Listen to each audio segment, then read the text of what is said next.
നമ്മൾ ഡിസ്കസ് ചെയ്യുന്നത് BA Hindi first സെമിസ്റ്ററിലെ Hindi സാഹിത്യ का इतिहास ആദികാൽ से രീതികാൽ तक എന്ന ഈ ലാംഗ്വേജിലെ 4ാമത്തെ ബ്ലോക്കിലെ 5ാമത്തെ യൂണിറ്റാണ്. ഈ യൂണിറ്റിൽ നമ്മൾ ഡിസ്കസ് ചെയ്യുന്നത് കൃഷ്ണകാവ്യ പരമ്പര ഔർ പ്രമുഖ കവി. കൃഷ്ണകാവ്യ പരമ്പര നമ്മൾ സഗുണഭക്തിധാരയിലെ രാമഭക്തി ശാഖ കണ്ടു. ഇനി കൃഷ്ണകാവ്യ പരമ്പരയും അതിലെ പ്രമുഖമായ കവികളെ കുറിച്ചുമാണ് ഡിസ്കസ് ചെയ്യുന്നത്.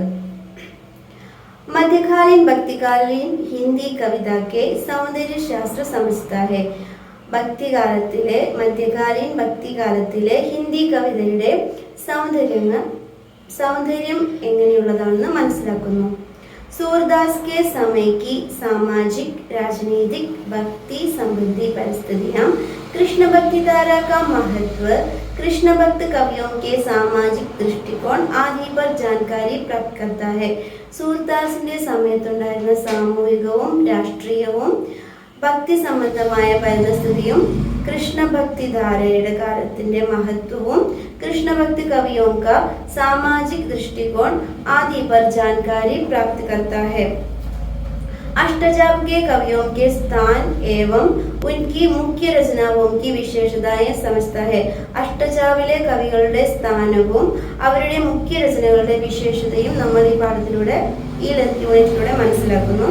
महाकवि सूरदास के जन्म व्यक्तित्व भक्ति कृतित्व आदर्शिया दृष्टिकोण उसकी देन तथा मृत्यु आदि को समझता है. महाकवि सूरदासिന്റെ ജന്മം വ്യക്തിത്വം ഭക്തി കൃതിത്വം ആദർശ ദൃഷ്ടികോൺ എന്നിവയും ജന്മം മൃത്യു എന്നിവയെ കുറിച്ച് നമ്മൾ ഈ ലെസണിലൂടെ മനസ്സിലാക്കുന്നു. पूर्वापेक्ष भक्तिकाल की सगुण भक्ति धारा के एक शाखा है कृष्ण भक्ति. ഭക്തികാലത്തിലെ സഗുണ ഭക്തിധാരയിലെ ഒരു ശാഖയാണ് കൃഷ്ണഭക്തി ശാഖ.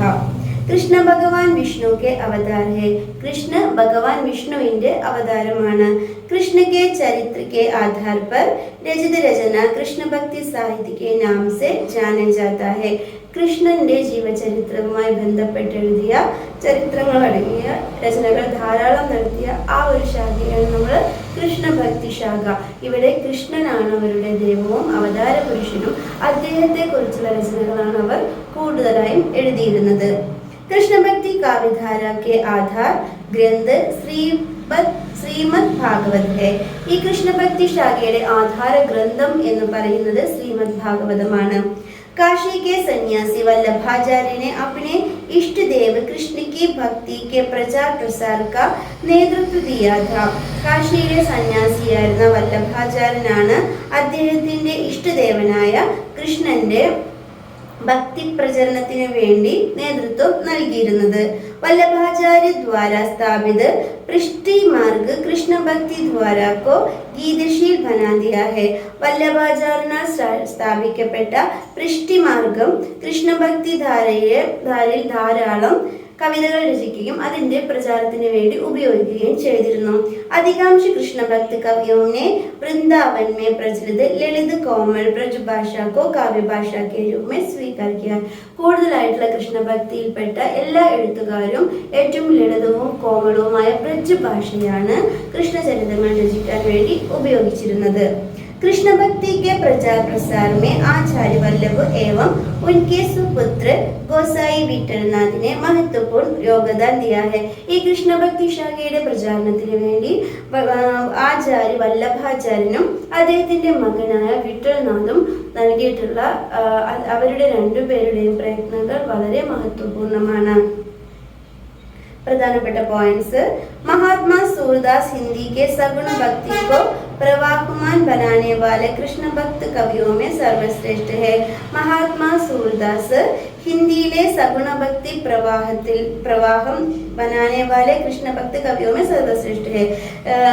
ഈ കൃഷ്ണഭക്തി കവികളിലെ ഈ ഭക്തി പ്രവാഹത്തിന് നേതൃത്വം നൽകിയ മഹാകവിയാണ് സൂർദാസ്.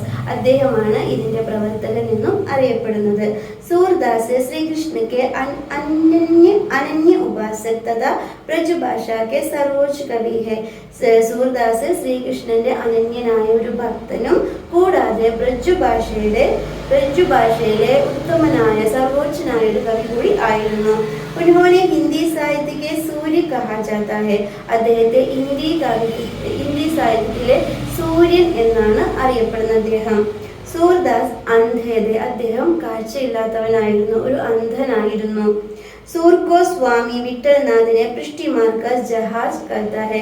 സൂർദാസിനെ വിട്ടൽനാഥ് പൃഷ്ഠിമാർഗത്തിന്റെ ജഹാജ് കപ്പൽ എന്നാണ് വിളിച്ചിരുന്നത്. കൃഷ്ണകാവ്യ പരമ്പര और सूरदास, കൃഷ്ണകാവ്യ പരമ്പരയും സൂർദാസും. ഭക്തികാൽ ഹിന്ദി സാഹിത്യ का मेरुदंड है. ഭക്തികാൽ ഹിന്ദി സാഹിത്യത്തിന്റെ നട്ടെല്ലാണ്. महात्मा सूरदास भक्तिकाल की सगुण भक्ति धारा का सर्वश्रेष्ठ कृष्ण भक्त कवि है. महात्मा सूरदास ഭക്തികാലത്തിലെ സഗുണ ഭക്തിധാരയിലെ സർവശ്രേഷ്ഠനായ ഒരു ഭക്തകവിയാണ്. കവി സൂർ की ഭാഷ ബ്രജഭാഷ. കവി സൂരിന്റെ ഭാഷ ഏതാണ്? ബ്രജഭാഷയാണ്. ഉൻകി അന്ധത के बारे में भी विद्वानों के मतभेद है. അദ്ദേഹത്തിന്റെ അന്ധതയുടെ പേരിലും വിദ്വാൻമാർക്കിടയിൽ മതഭേദങ്ങൾ, അഭിപ്രായ വ്യത്യാസങ്ങൾ ഉണ്ട്. कुछ लोग उसे जन्मांध मानते थे. ചില ആളുകൾ അദ്ദേഹത്തെ ജന്മന അന്ധനായിട്ടാണ് കണക്കാക്കുന്നത്. और कुछ लोगों के मत में पहले सूर की आंखें थी, बाद में वो अंधे हुई. ചില ആചാര്യന്മാർ പറയുന്നത് സൂര്യന് കാഴ്ചയുണ്ടായിരുന്നു, പിന്നീടാണ് അത് നഷ്ടമായത്. इस विषय में डॉक्टर श्याम सुंदर दास ने अपना मत प्रकट किया है. ഈ വിഷയത്തിൽ ശ്യാം സുന്ദർ ദാസ് അദ്ദേഹത്തിന്റെ അഭിപ്രായം വ്യക്തമാക്കിയിട്ടുണ്ട്. सूर वास्तव में जन्मांध नहीं है, क्योंकि श्रृंगार तथा रंग रूपादि का जो वर्णन उन्होंने किया है वैसा कोई जन्मांध नहीं कर सकता. അദ്ദേഹം പറയുന്നത് സൂർദാസ് ജന്മാന്തനല്ല, ജനിക്കുമ്പോൾ അദ്ദേഹം കാഴ്ചയില്ലാത്തവനായിരുന്നില്ല. എന്തുകൊണ്ടെന്നാൽ ശൃംഗാരികതയുടെ വർണ്ണനവും രൂപങ്ങളുടെയും നിറങ്ങളുടെയും വർണ്ണനയും ഇദ്ദേഹത്തെ പോലെ ജന്മാന്തനായ മറ്റൊരു കവിയും ഇതുപോലെ നേരിട്ട് കണ്ട പോലെ വർണ്ണിക്കാൻ വേറെ ആർക്കും കഴിയില്ല എന്നാണ് ശ്യാം സുന്ദർ ദാസ് പറയുന്നത്. 18 वर्ष की उम्र में सूरदास यमुना नदी के तट पर स्थित पवित्र स्नान स्थल गांव घाट पहुंचकर वल्लभाचार्य का शिष्य बन गया. 18 വയസ്സായപ്പോൾ സൂർദാസ് ഗാവുഘാട്ടിൽ ചെന്ന് അവിടെ വെച്ചിട്ട് ആചാര്യ വല്ലഭാചാര്യന്റെ ശിഷ്യത്വം സ്വീകരിക്കുകയാണ് ചെയ്തത്. ഗുരുവിനെ ഉസേ ഭഗവാൻ ലീല കാ ഗുണഗാൻ കർണേക്ക് ഉപദേശ ദിയ. ഗുരുവാണ് അദ്ദേഹം ഭഗവാന്റെ ഗുണഗാനങ്ങൾ പാടുവാനുള്ള ഉപദേശം നൽകിയത്. डॉक्टर हजारी प्रसाद द्विवेदी ने सूर की काव्य कृतियों की विशेषता प्रकट करते हुए लिखा है कि सूरदास जब अपने प्रिय विषय का वर्णन शुरू करते हैं तो मानो अलंकार शास्त्र हाथ छोड़कर उनके पीछे दौड़ सकता है.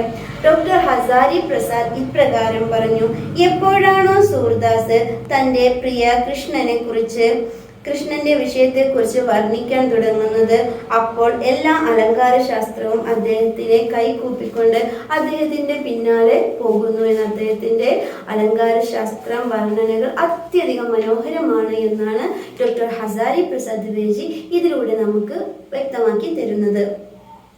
उपमानों की बाढ़ आ जाती है और രൂപകോं की बारिश होने लगती है. അതിൽ അദ്ദേഹം ഉപമാനങ്ങളുടെ ഒരു കൂട്ടങ്ങൾ തന്നെയാണ് അദ്ദേഹത്തിന്റെ രചനകളിൽ നമ്മൾ കാണുന്നത്. കൂടാതെ രൂപകങ്ങളുടെ ബാരിഷ്, ഒരു മഴ, രൂപങ്ങളുടെ ഒരു മഴയും അതിലുണ്ട്. साथ ही सूरदास ने भगवान कृष्ण के बाल्यकाल का अत्यंत मनोरम एवं सजीव वर्णन किया है.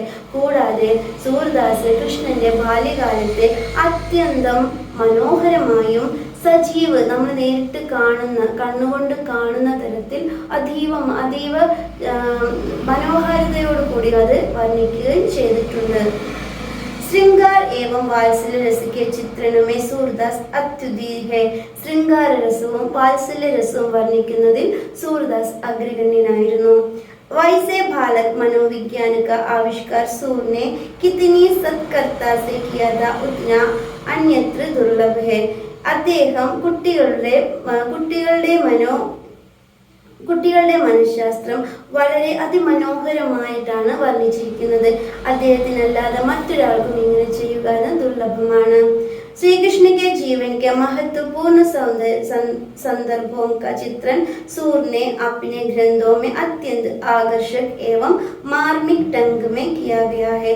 ശ്രീകൃഷ്ണന്റെ ജീവിതത്തിലെ മഹത്വപൂർണമായ സന്ദർഭങ്ങളുടെ ചിത്രണം ശ്രീകൃഷ്ണൻ തന്റെ ഗ്രന്ഥങ്ങളിൽ വളരെ മാർമികമായ രീതിയിൽ തന്നെ ചിത്രീകരിച്ചിട്ടുണ്ട്. ऐसा अनुभव वर्णन हिंदी में अन्य किसी कवि ने नहीं किया. ഇതുപോലെ അതിമനോഹരമായ ഒരു ശ്രീകൃഷ്ണ വർണ്ണന മറ്റൊരു കവികളും ചെയ്തിട്ടില്ല. काव्य में श्रृंगार एवं वात्सल्य रस के विन्यास में सूर സിദ്ധഹസ്ത ഹെ. കാവ്യത്തിൽ ശൃംഗാര രസവും വാത്സല്യ രസത്തിന്റെയും വിന്യാസം സൂർ അതിമനോഹരമായി വളരെ സിദ്ധിയോടുകൂടി ചെയ്തിട്ടുണ്ട്. इसलिए उसे श्रृंगार एवं वात्सल्य रस के सम्राट कहते हैं. അതുകൊണ്ട് തന്നെ അദ്ദേഹത്തെ ശൃംഗാര രസത്തിന്റെയും വാത്സല്യ രസത്തിന്റെയും സാമ്രാട്ട് എന്ന് പറയുന്നു. सूर के काव्यों में ब्रजभाषा का सम्राट എന്ന് പറഞ്ഞാൽ ചക്രവർത്തിയാണ് കേട്ടോ. सूर के काव्यों में ब्रजभाषा की कोमल कांत पदावली नैसर्गिक रूप में बहती है. സൂർദാസിന്റെ ഭാഷാ ശൈലിയിൽ ബ്രജഭാഷയുടെ മനോഹാരിതവും നല്ല മൃദുലമായ പദങ്ങളും നൈസർഗികമായ രീതിയിൽ ഒഴുകിക്കൊണ്ടിരിക്കുന്നു.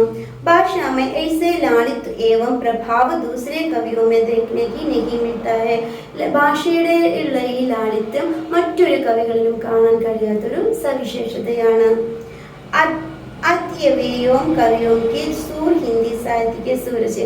നമുക്ക് നിസ്സന്ദേഹം പറയാം സൂർദാസ് ഹിന്ദി സാഹിത്യത്തിലെ സൂര്യനാണ്. സൂർദാസിന്റെ പ്രധാനപ്പെട്ട ഗ്രന്ഥങ്ങളാണ് മൂന്നെണ്ണത്തിനെയാണ് നമ്മൾ പ്രധാനപ്പെട്ട ഗ്രന്ഥങ്ങളായി കണക്കാക്കുന്നത്. സൂർസാഗർ, സാരാവലി, സാഹിത്യ ലഹരി. ഒന്നാമത് സൂർസാഗർ. सूरसागर इतिहास काव्य श्रीमद् भगवान के आधार पर रचा गया महाकाव्य है. सूरसागर ഒരു ഇതിഹാസ ഒരു ചരിത്ര കാവ്യമാണ്. അത് ശ്രീമദ് ശ്രീരാമനെ കുറിച്ചുള്ള ശ്രീകൃഷ്ണനെ കുറിച്ചുള്ള അതിമനോഹരമായ ഒരു മഹാകാവ്യമാണ്. വിദ്വാനോ കെ മതുമേ ഇസ്മേ സവാ ലാഖ് പദ് ഹേ.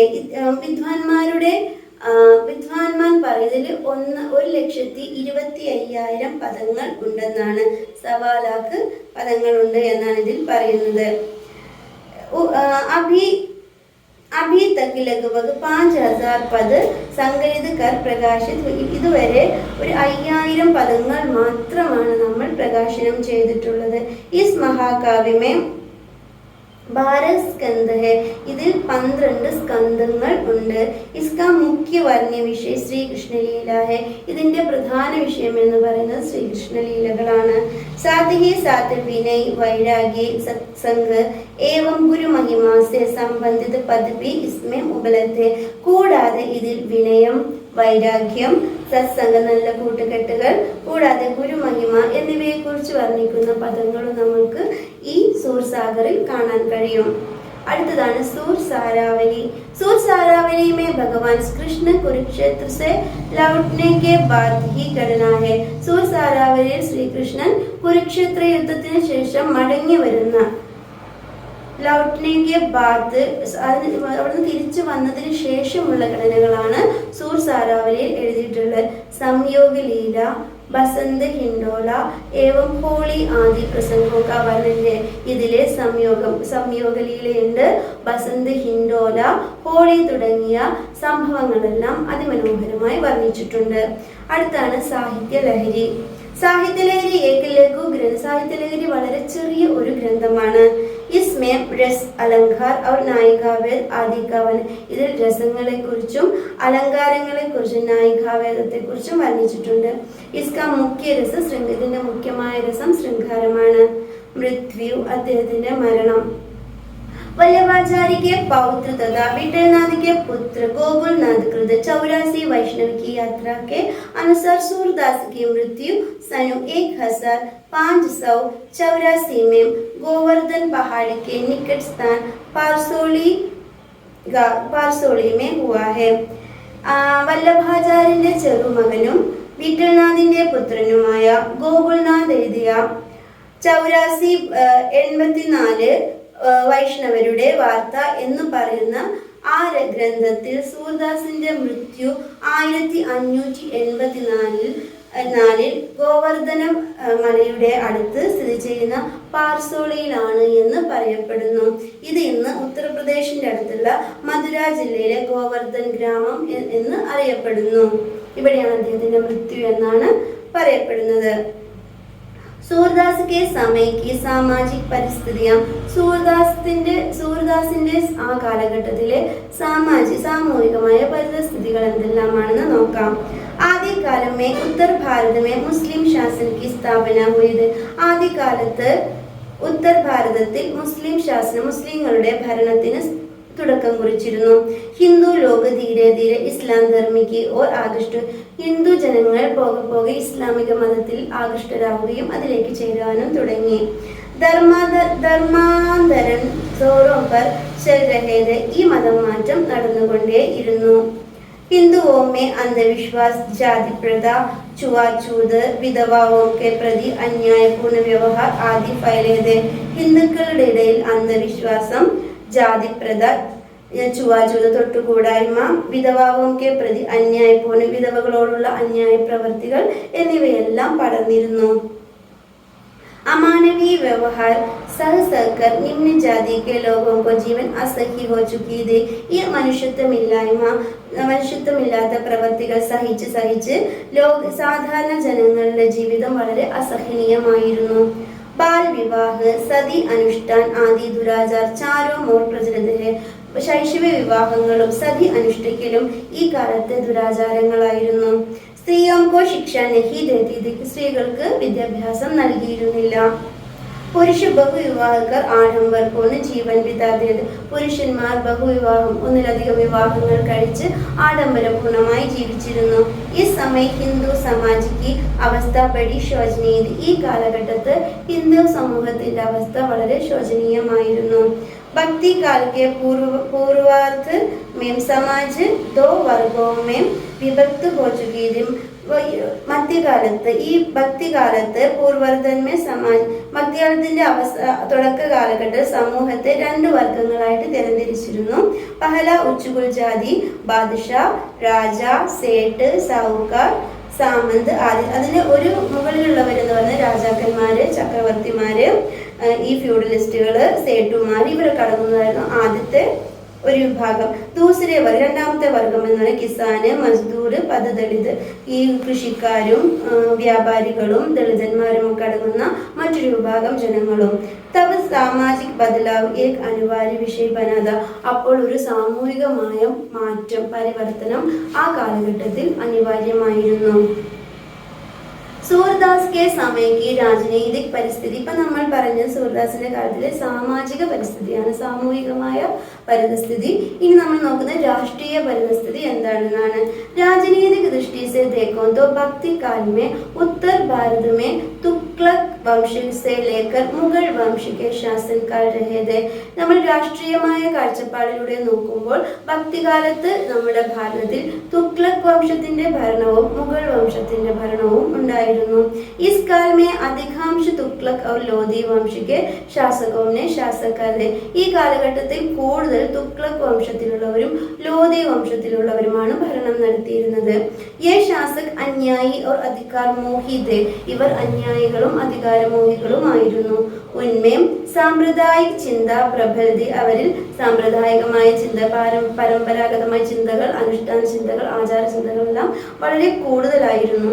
एक और बादशाह अलाउद्दीन खिलजी जैसे शासक अत्याचार करते थे. ഒരു ഭാഗത്ത് ചക്രവർത്തിയായിരുന്ന അലാവുദ്ദീൻ ഖിൽജിയുടെ അതിക്രമങ്ങൾ നടന്നുകൊണ്ടിരുന്നു. इस समय कई हिंदुओं को इस्लाम की ओर ധർമാന്തരം കിയാക്കാതെ ഈ സമയത്ത് കുറേ ഹിന്ദുക്കൾ മുസ്ലിം മതത്തിലേക്ക് മതം മാറ്റം ചെയ്യപ്പെട്ടു. ഭക്തികാलीन राजनीतिक परिस्थितियां हिंदुओं के लिए अनुकूल न था. ഭക്തികാലത്തിലെ രാജനീതിക് പരിതസ്ഥിതികൾ ഹിന്ദുക്കൾക്ക് അനുകൂലമായിരുന്നില്ല. ഭക്തികാൽ के शासक किसी न किसी बात पर परस्पर युद्ध करते थे. ഭക്തികാലത്തിലെ ഭരണാധികാരികൾ എന്തെങ്കിലും ഒരു കാരണം പറഞ്ഞ് യുദ്ധം ചെയ്തുകൊണ്ടേയിരുന്നു. इन युद्धों के कारण धर्म और सीमा भी विस्तार होना था. ഇതിന്റെ കാരണങ്ങൾ ഒന്ന് മതവും രണ്ട് രാജ്യവിസ്താരം കൂട്ടുന്നതുമായിരുന്നു. ഈ സമയക്കോ അശാന്തി കാ കാൽ കഹന സർവദാ ഉചിത്. ഈ കാലഘട്ടത്തെ നമ്മൾ അശാന്തിയുടെ കാലഘട്ടം എന്ന് പറയുന്നത് വളരെ കറക്റ്റാണ്. ഇതായിരുന്നു ആ കാലഘട്ടത്തിലെ രാഷ്ട്രീയമായ പരിതസ്ഥിതി. അടുത്ത സൂർദാസ് കെ സമയക്ക് ധാർമ്മിക് പരിതസ്ഥിതി. സൂർദാസിന്റെ കാലഘട്ടത്തിലെ മതപരമായ പരിതസ്ഥിതികൾ എന്തെല്ലാമാണെന്ന് നോക്കാം. ഭക്തികാൽ ധാർമ്മിക ദൃഷ്ടി സെ ഉന്നതി കാ കാൽ ഹെ. ഭക്തികാൽ മതപരമായ ദൃഷ്ടിയിൽ നോക്കുമ്പോൾ ഉന്നമനത്തിന്റെ കാലമായിരുന്നു. ഭക്തി ആന്തോളൻ കാ ശുഭാരംഭം ദക്ഷിണ ഭാരതമേ ഹുവ. ഭക്തി ആന്തോളനങ്ങളുടെ ഭക്തി വിപ്ലവങ്ങളുടെ പ്രസ്ഥാനങ്ങളുടെ ആരംഭം ദക്ഷിണ ഭാരതത്തിൽ ആരംഭിച്ചു. അത്യവി ഭക്തി ആന്തോളൻ ദക്ഷിണ ഭാരതത്തെ ഉത്തർ की ओर പ്രവാഹിക്കുക. കൂടാതെ ഈ ഭക്തി പ്രസ്ഥാനങ്ങൾ ദക്ഷിണ ഭാരതത്തിൽ നിന്നും ഉത്തര ഭാരതത്തിലേക്ക് പ്രവഹിക്കാൻ തുടങ്ങി. जब हिंदुओं में ही नहीं मुसलमानों में भी धर्म के नाम पर कुछ अंधविश्वास ജമേ ഹുയേദ്. അപ്പോൾ ഹിന്ദുക്കളുടെ ഇടയിൽ മാത്രമല്ല മുസ്ലിങ്ങളുടെ ഇടയിലും ചില അന്ധവിശ്വാസങ്ങൾ നിലനിന്നിരുന്നു. പൂജ, നമാജ്, തീർത്ഥയാത്ര, മാലാ ജപ്, റോജ ആദി കാര്യക്രം ഭാരി മാത്രമേ ചത്താത. പൂജകള്, നിസ്കാരം, തീർത്ഥയാത്രകൾ, ജപമാലകൾ എന്നിവയെല്ലാം ആ കാലഘട്ടത്തിലും നടന്നുകൊണ്ടിരുന്നു. പദ ഭ്രഷ്ട് ലോകോമേ വ്യാപ്ത സാമാജിक कुरीतियों और आडंबरों को रोकने में तात्कालिक संतों में महत्वपूर्ण भूमिका निभाई. पद भ्रष्ट लोगों में व्याप्त सामाजिक कुरीतियों और आडंबरों को रोकने में तात्कालिक संतों ने महत्वपूर्ण भूमिका निभाई.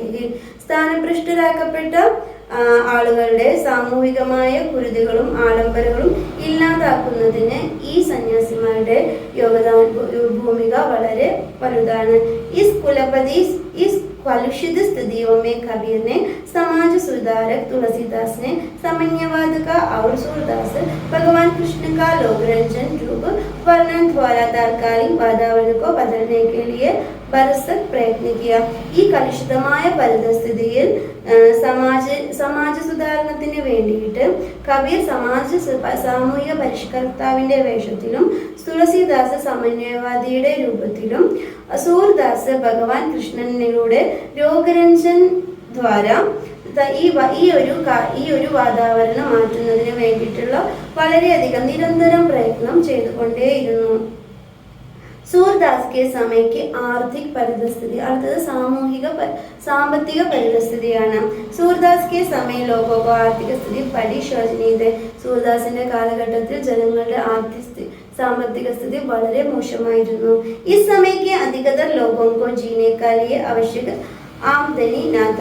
ഈ കാലഘട്ടത്തിൽ ജനങ്ങൾക്ക് ജീവിക്കാനുള്ള ധനം പോലും ഉണ്ടായിരുന്നില്ല.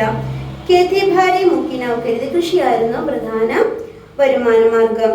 ധനികോं का कोई दुख कष्ट न था. ധനികന്മാർക്ക് യാതൊരു ദുഃഖങ്ങളും ഉണ്ടായിരുന്നില്ല.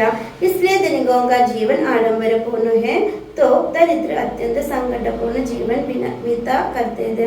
ഇതുകൊണ്ട് തന്നെ ധനികന്മാർ നല്ല ആഡംബരപൂർണമായ ജീവിതം നയിക്കുകയും ദരിദ്രന്മാർ അത്യധികം കഷ്ടപൂർണമായ ജീവിതം നയിക്കുകയും ചെയ്തു. ഇനി സൂർദാസ് സമയക്ക് സാംസ്കാരികമായ പരിതസ്ഥിതികൾ എന്തെല്ലാമാണെന്ന് നോക്കാം. इस काल को समन्वय संस्कृति के विकास का काल कहना उचित है. ഈ കാലഘട്ടത്തെ സമന്വയ സാംസ്കാരിക വികാസത്തിന്റെ കാലഘട്ടം എന്ന് പറയുന്നതാവും കറക്റ്റ്. इस समय के कवियों ने भक्ति से उत्पन्न साहित्य को संगीत से जोड़ा था. ഈ കാലഘട്ടത്തിലെ കവികൾ ഭക്തിയിൽ നിന്നും ഉൽപ്പന്നമായിട്ടുള്ള സാഹിത്യത്തെ സംഗീതവുമായി കൂട്ടിച്ചേർത്തു. तब संगीत और चित्रकला का खूब विकास. ആ കാലഘട്ടത്തിൽ സംഗീതത്തിനും ചിത്രകലയ്ക്കും വളരെയധികം വികാസം ഉണ്ടായിരുന്നു. മുഗൾ ശാസകിനെ കല और संगीत का प्रोत्साहन किया था. മുഗൾ രാജാക്കന്മാർ കലയ്ക്കും സംഗീതത്തിനും വളരെയധികം പ്രോത്സാഹനം കൊടുത്തിരുന്നു. ഹിന്ദി के भक्तिकार साहित्य और सांस्कृतिक एकता का ജ്വലന്ത ഉദാഹരണം ഹേ. ഇന്ത്യയിലെ ഭക്തികാലം സാഹിത്യത്തിന്റെ ഒരു സാംസ്കാരികതയുടെയും ഏകതയ്ക്കും വേണ്ടിയിട്ടുള്ള ഒരു നല്ല ഉദാഹരണമായിരുന്നു ഭക്തികാലം എന്ന് പറയുന്നത്. അടുത്ത സൂർദാസ് കെ സമയക്ക് സാഹിത്യമായിട്ടുള്ള പരിതസ്ഥിതികള്. സൂർദാസ് കെ സമയക്ക് രാജഭാഷ ഫാഴ്സി, അദ്ദേഹത്തിന്റെ കാലഘട്ടം നമ്മുടെ രാജഭാഷ ഫാഴ്സി ആയിരുന്നു. ഉച്ചവർഗ കെ ഹിന്ദു ലോക സംസ്കൃത ഭാഷ അധ്യയൻ കഥ. ഉച്ചവർഗത്തിലുള്ള ഉയർന്ന ജാതിയിലുള്ള ഹിന്ദുക്കൾ സംസ്കൃത ഭാഷ പഠിച്ചിരുന്നു. ഉറുദു സൈനിക ഭാഷ കെ രൂപമേ സൈനികരുടെ ഭാഷയായിട്ടാണ് ഉറുദു വികസിച്ചു വന്നത്. വൃന്ദാവൻ മേ ബ്രജഭാഷ और अवध में अवधी. വൃന്ദാവനത്തിൽ ബ്രജഭാഷയും അവധിൽ അവധിയുമായിരുന്നു ഭാഷ. संत कवियों की बोलचाल की भाषा सदुक्कड़ी नाम पर उसके बीच प्रचलित है. സന്ത് കവികളുടെ ഇടയിലുള്ള ഭാഷയെ സദുക്കടി ഭാഷ വ്യാപിച്ചു. ഭക്തികാൽ में विविध प्रकार के काव्यों की रचना हो चुकी थी. ഭക്തികാലത്തിൽ പലതരത്തിലുള്ള രചനകളും എഴുതപ്പെട്ടിരുന്നു. जिसमें प्रबंध मुक्तक और गीതി കാവ്യ मिल जाती है. ഇതിൽ പ്രബന്ധ കാവ്യങ്ങൾ, മുക്തക കാവ്യങ്ങൾ, ഗീതി കാവ്യങ്ങൾ എന്നിവയും ഉണ്ടായിരുന്നു.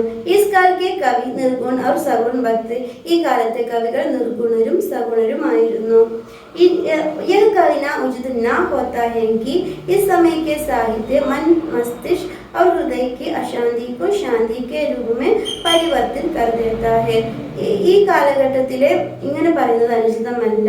എങ്കിലും ഈ സമയത്തിലെ സാഹിത്യം മനസ്സിനും മസ്തിഷ്കത്തിനും ഹൃദയത്തിനും അശാന്തിക്കോ ശാന്തിക്ക് രൂപമേ പരിവർത്തനം. അതായത് ആ കാലഘട്ടത്തിലെ മനുഷ്യരുടെ മനസ്സെല്ലാം അശാന്തിപൂർണമായിരുന്നു. പക്ഷെ അതിനെ അശാന്തിയിൽ നിന്നും ശാന്തിയിലേക്ക് കൊണ്ടുവരാൻ ഭക്തികാലത്തെ രചനകൾക്ക് കഴിഞ്ഞിരുന്നു. ഇനി അടുത്ത് അന്യപ്രമുഖ കവി. സൂർദാസിനെ കൂടാതെ മറ്റു കവികൾ. വല്ലഭാചാര്യ. पृष्ठिवर्ग का संस्थापक महाप्रभु वल्लभाचार्य कृष्ण भक्तिधारा का महानायक है. പൃഷ്ഠിവർഗത്തിലെ സ്ഥാപകനായ മഹാപ്രഭു വല്ലഭാചാര്യ കൃഷ്ണ ഭക്തി ശാഖയിലെ ഒരു മഹാനായ നായകനാണ്. आचार्य वल्लभ का जन्म सन 1489 में तथा मृत्यु 1531 में माना जाता है. അദ്ദേഹത്തിന്റെ ജന്മം 1479 അദ്ദേഹത്തിന്റെ മരണം 1531 കരുതപ്പെടുന്നു. उन्होंने अपने अनुयायियों को भगवान कृष्ण की सेवा में अपना सर्वस्व समर्पित करने का प्रोत्साहन किया है. അദ്ദേഹത്തിന്റെ അനുയായികളോട് കൃഷ്ണ ഭഗവാന്റെ സേവ ചെയ്യുന്നതിലൂടെ തനിക്കുള്ള സകലതും അർപ്പിക്കുവാൻ വേണ്ടി പറയുമായിരുന്നു. उनकी सेवा कहे जाने वाले कृष्ण भक्ति पंथ आगे पृष्ठमार्ग के नाम से प्रसिद्ध हुए. അദ്ദേഹത്തെ പിന്തുടർന്ന് കൃഷ്ണനെ പൂജിച്ചിരുന്ന ആ ഒരു സന്യാസി സമൂഹത്തെ പിന്നീട് പൃഷ്ഠിമാർഗ് എന്ന പേരിൽ അറിയപ്പെട്ടിരുന്നു. വ്യാസസൂത്ര ഭാഷ്യ, ജമൈനി സൂത്ര ഭാഷ്യ, भागवत टीका सुबोधिनी, पुष्यप्रबल मर्यादा, सिद्धांत रहस्य आदि कई कृतियां വല്ലഭാചാര്യ के नाम पर मिली है. ഈ പറയുന്ന കൃതികളെല്ലാം വല്ലഭാചാര്യരുടെ പേരിൽ അറിയപ്പെടുന്ന കൃതികളാണ്. വേ ഭാഷാ കെ രൂപ में സംസ്കൃത और ബ്രജഭാഷ की സ്വീകാര. അദ്ദേഹം ഭാഷയായിട്ട് സംസ്കൃതവും ബ്രജഭാഷയുമാണ് ഉപയോഗിച്ചിരുന്നത്. അതാണ് ഗോസായി വിട്ടൽനാഥ്. ഈ വല്ലഭാചാര്യന്റെ മകനാണ് ഗോസായി വിട്ടൽനാഥ്. ഗോസായി വിട്ടൽനാഥ് महाप्रभु वल्लभाचार्य का द्वितीय पुत्र एवं कृष्ण भक्तिधारा के श्रेष्ठ सन्यासी थे. അദ്ദേഹം വിട്ടൽനാഥ് മഹാപ്രഭു വല്ലഭാചാര്യന്റെ രണ്ടാമത്തെ പുത്രനും കൃഷ്ണഭക്തനുമായ ഒരു ശ്രേഷ്ഠനായ സന്യാസി ആയിരുന്നു. उनका जन्म 1515 में काशी में और मृत्यु 1585 में मथुरा के गोवर्धन गिरी की गुफा में हुआ है. അദ്ദേഹത്തിന്റെ ജന്മം 1515 കാശിയിലും അദ്ദേഹത്തിന്റെ മൃത്യു 1585 മഥുരയിലെ ഗോവർദ്ധനഗിരി ഗുഹയിലുമാണ് സംഭവിച്ചത്. वल्लभ संप्रदाय के प्रवर्तक और अष्टचाप के स्थापक के रूप में हिंदी साहित्य के विठलनाथ का महत्वपूर्ण स्थान है. വല്ലഭ സമ്പ്രദായത്തിന്റെ സ്ഥാപകനും അഷ്ടചാപത്തിന്റെ സ്ഥാപകനും എന്ന രീതിയിൽ വിഠൽനാഥിന് ഹിന്ദി സാഹിത്യത്തിൽ വളരെ പ്രസിദ്ധമായ ഒരു സ്ഥാനമാണ് ഉള്ളത്. വിഠൽനാഥ് സംഗീത और ചിത്രകലാമേ പരാംഗത്. അദ്ദേഹം സംഗീതത്തിലും ചിത്രകലയിലും അഗ്രഗണ്യനായിരുന്നു. വേ ഭക്തിമാർഗമേ ജാതി और वर्ण नहीं मानते थे. അദ്ദേഹം ഭക്തിമാർഗത്തിൽ ജാതിയും നിറവും ശ്രദ്ധിച്ചിരുന്നില്ല. വിഠൽനാഥിനെ अपने पिताजी के 4 शिष्यों सूरदास, कुंभनदास, परमानदास तथा कृष्णदास और अपने 4 शिष्य चतुर्भुजदास गोविंद स्वामी नंददास तथा चित्तस्वामी को छुड़ाकर अष्टजाप नामक 8 कवियों का एक संघ स्थापित किया. അദ്ദേഹത്തിന്റെ അച്ഛനായ വല്ലഭാചാര്യന്റെ 4 ശിഷ്യന്മാരെയും അദ്ദേഹത്തിന്റെ തന്നെ 4 ശിഷ്യന്മാരെയും ചേർത്തുകൊണ്ട് 8 പേരടങ്ങുന്ന ഒരു സംഘമുണ്ടാക്കി. അതിന് അഷ്ടചാപ് എന്ന പേരും കൊടുത്തു. അഷ്ടചാപ് ആകെ കൃഷ്ണ ഭക്തി धारा को तेजी से പ്രവഹ്മാൻ ബനാദിയ. ഈ കൃഷ്ണഭക്തി ശാഖയുടെ വളർച്ചയ്ക്ക് അഷ്ടചാപ് നൽകിക്കുന്ന പങ്ക് വളരെ മഹത്വപൂർണ്ണമാണ്. ഭക്തികാല ധാർമ്മിക ദൃഷ്ടിക്ക് ഉന്നതി കാ കാല. ഭക്തികാലം മതപരമായ ഉന്നതിയുടെ ഒരു കാലമാണ്. ഭക്തികാലമേ വിവിധ പ്രകാർ കാവ്യം की रचना ही चुकी है. ഭക്തികാലത്തിൽ വിവിധ പ്രകാരത്തിലുള്ള കാവ്യങ്ങളുടെ രചനകൾ നടത്തിയിരുന്നു. भक्तिकाल में अवलोकन है. भक्तिकाल के साहित्य मन मस्तिष्क और हृदय की अशांति को शांति के रूप में परिवर्तन कर देता है. ഭക്തികാലത്തിലെ സാഹിത്യം മനസ്സിന്റെയും മസ്തിഷ്കത്തിന്റെയും ഹൃദയത്തിന്റെയും അശാന്തിയെ ഇല്ലാതാക്കി ശാന്തി നിറയ്ക്കുന്നതിന് സഹായിച്ചിരുന്നു. ഭക്തികാൽ സമന്വയ സംസ്കൃതി കാ വികാസ് കാൽ ഹെ. ഭക്തികാലം ഒരു സമന്വയ സാംസ്കാരിക സംസ്കൃതിയുടെ വികാസത്തിന്റെ കാലമാണ്. അടുത്തത് റീകാപ്പ് നോക്കാം. നമുക്ക് പുനരാവൃത്തി നോക്കാം. ഭക്തികാൽ के स्वर्णिक चमक के पीछे कई संतों आचार्यों महात्माओं एवं कवियों का महत्वपूर्ण योगदान हुआ है. ഭക്തികാലത്തിന്റെ ആ ഒരു സ്വർണ്ണമ അതിന്റെ ഒരു നല്ല ആ ഒരു ഭക്തികാലാണ് സുവർണകാലം എന്ന് പറഞ്ഞ ആ കാലത്തിന് വേണ്ടിയിട്ട് പ്രയത്നിച്ചവരിൽ സന്യാസിമാരും ആചാര്യന്മാരും മഹാത്കളും കവികളും അവരുടെയൊക്കെ ഒരു യോഗദാനം വളരെ മഹത്വപൂർണ്ണമാണ്. സഗുണിയ നിർഗുണ ഹോ രാമഭക്തി ഹോ യാ കൃഷ്ണ ഭക്തി ज्ञान मार्गी हो या प्रेम मार्गी उनके निस्वार्थ क्रम से भक्ति मुक्ति तथा शांति सर्वत्र വ്യാപ്ത് हुआ है. സഗുണ ആയിക്കോട്ടെ നിർഗുണ ആയിക്കോട്ടെ രാമഭക്തി ആയിക്കോട്ടെ കൃഷ്ണഭക്തി ആയിക്കോട്ടെ ജ്ഞാൻമാർഗി ആയിക്കോട്ടെ പ്രേമാർഗി ആയിക്കോട്ടെ ഇവരുടെ എല്ലാവരുടെയും ആ ഒരു കൂട്ടായ പ്രയത്നമാണ് ഒരു നന്മ ശാന്തി നിറഞ്ഞ ഒരു എല്ലായിടത്തും ശാന്തി പരക്കുവാന് ഇവരെല്ലാവരും സഹായിച്ചിട്ടുണ്ട്. अलग अलग धारा बनकर बहने पर भी उसके उद्भव और विलयन एक ही स्थान पर हुआ है. ഇവർ പല പല ധാരകളാണെങ്കിൽ കൂടി അവരുടെ എല്ലാ ഉത്ഭവവും അവരുടെ എല്ലാ പ്രവർത്തനങ്ങളും ഒരുപോലെയായിരുന്നു. ഭക്തി अलग अलग धारा बनकर बहने पर भी सब धाराएं एक ही परमात्मा में विलीन हो जाती है. ഭക്തി പല പല ധാരകളിലൂടെ ഒഴുകിയെങ്കിലും അവസാനം ഒരേ ഒരു പരമാത്മാവിലാണ് ഇതെല്ലാം അലിഞ്ഞു ചേർന്നത്. सूरदास वल्लभ संप्रदाय व अष्टचाप के सर्वोच्च महात्मा एवं कवि है. सूरदास वल्लभ സമ്പ്രദായത്തിന്റെയും അഷ്ടചാപിന്റെയും സർവോച്ചനായ കവിയാണ്. सगुण भक्ति सूर्य ने श्री कृष्ण का जैसा मनोरम वर्णन किया है वैसा और किसी कवि ने नहीं किया है. സഗുണഭക്തനായ സൂര്യ ശ്രീകൃഷ്ണനെ എത്രത്തോളമാണോ വർണ്ണിച്ചിരിക്കുന്നത് അത്രത്തോളം മറ്റൊരു കവിയും ഇതുവരെ വർണ്ണിച്ചിട്ടില്ല. ഉൻകി കൃഷ്ണ ഭക്തി പൃഷ്ടിമാർഗി ഹെ ഇസ്കി തുലന കർണ വ്യർത്ഥ ഹെ. അദ്ദേഹത്തിന്റെ ഭക്തി പൃഷ്ടിമാർഗീയമായ ഭക്തിയാണ്. ഇതിന് മറ്റൊരു ആളുടെ കൃഷ്ണഭക്തിയുമായി തുലനം ചെയ്യാൻ പോലും സാധിക്കില്ല. सूर का लक्ष्य कृष्ण भक्ति की पुष्टि और प्रचार प्रसार है. ശ്രീ സൂർദാസിന്റെ ലക്ഷ്യം എന്ന് പറയുന്നത് കൃഷ്ണ ഭക്തിയുടെ പ്രചാരവും പ്രസരണവുമാണ്. ഇത്രയുമാണ് ഈ പാഠത്തിലുള്ള. ഇതിൽ നമ്മളിപ്പോൾ കൃഷ്ണഭക്തി പരമ്പരയും അതിൻ്റെ വിശേഷതകളും പ്രമുഖ കവിതകളും സൂർദാസിനെ പറ്റിയും സൂർദാസിന്റെ കൃതികളും അന്യ കവികളും അങ്ങനെ ഒരുപാട് നമ്മൾ ഇതിൽ പഠിച്ചു. വളരെ വലിയൊരു ലെസനാണ്. ഒരുപാട് പോയിന്റ്സ് ഉള്ള ഒരു ലെസനാണ്. ഇതിലെ മെയിൻ അസൈൻമെന്റ് എന്ന് പറയുന്നത് സൂർദാസിന്റെ ജീവൻ പരിചയവും ജീവിത പരിചയവും സൂർദാസ് സബ്കെ പ്രസിദ്ധ രചന സൂർസാഗറിനെ കുറിച്ച് എഴുതാനുമാണ് പറഞ്ഞിരിക്കുന്നത്. അപ്പോൾ ഈ പാഠം വളരെ നല്ലൊരു വായിച്ചാൽ മനസ്സിലാവുന്ന കുറച്ച് വലുതാണെങ്കിൽ കൂടി കുറേ പോയിന്റ്സ് ഉണ്ട്. അപ്പോൾ നമുക്ക് അടുത്ത പാഠത്തിലൂടെ ഇനി വീണ്ടും കാണാം. All the best. Thank you.